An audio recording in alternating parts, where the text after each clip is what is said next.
Адам атаның ұлы Шит пайғамбар жайлы не білеміз? Біз 28 күнде 28 пайғамбардың өмір баянымен таныстыратын боламыз. Бүгін бізде екінші пайғамбар Шит алейхиссалам. Екінші аты Хибетулла. Атының мағынасы айтып тұрғандай, Аллах Тағаланың сыйы. Білесіздер, Адам атаның баласы Қабыл інісі Абылды өлтіргеннен кейін Аллах Тағала Абылдың орнына сый ретінде Адам ата мен Хауа анамызға осы Шит пайғамбарды береді.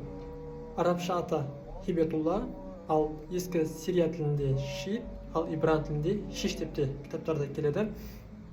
Шит пайғамбар дүниеге келген кезде Адам ата өзінен кейінгі пайғамбардың Шит пайғамбар екенін білген. Қалайша білген деген кезде Хауа анадағы нұрдың осы Шит пайғамбары өткенін көреді. Білесіздер, Адам атаның маңдайында біздің пайғамбарымыз Мұхаммед Мұстафа саллаллаху алейхи вассаламның нұры болады. Ең алғаш Аллах Тағала Адам атаның денесін жаратады, балшықтан, топырақтан. Кейін сол денесіне рухқа, жанға кірген кезде рух қорқып кірмейді. Сол кезде Аллах Тағала Адам атаның маңдайына пайғамбарымыздың нұрын қояды. Рух сол нұрға қызығып Адам атаның ішіне, денесіне кірген екен. Осылайша Адам атадан сол нұр Хауа анаға, кейін Шит пайғамбар дүниеге келген кезде сол Шит пайғамбардың маңдайына өтеді. Осылайша пайғамбарымызға дейін сол нұр келіп, ең соңында әкесі Абдуллаға, анасы Аминаға пайғамбарымыз дүниеге келгеннен кейін өзінің маңдайына өтеді. Осылайша нұрдың Шит пайғамбардың маңдайына өткенін көріп, Адам ата өзінен кейінгі пайғамбардың Шит пайғамбар екенін біледі. Және де қайтыс болатын кезінде бір өсиет хат қалдырады. Сол өсиет хатында өзінің орнына өкіл ретінде Шит пайғамбарды қалдырғандығын басқа балаларына білдіреді.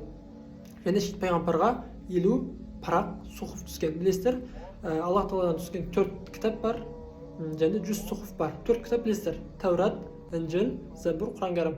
Ал 100 сухуфтың 10 парақ, яғни 100 парақтың 10 парағы Адам атаға, 50 парағы осы Шит пайғамбарға түскен екен. Адам атаның балаларының ішіндегі тек ұрпағы жалғасқан осы Шит пайғамбар. Білесіздер, Адам атаның 40 баласы болады, 20 ұл, 20 қыз.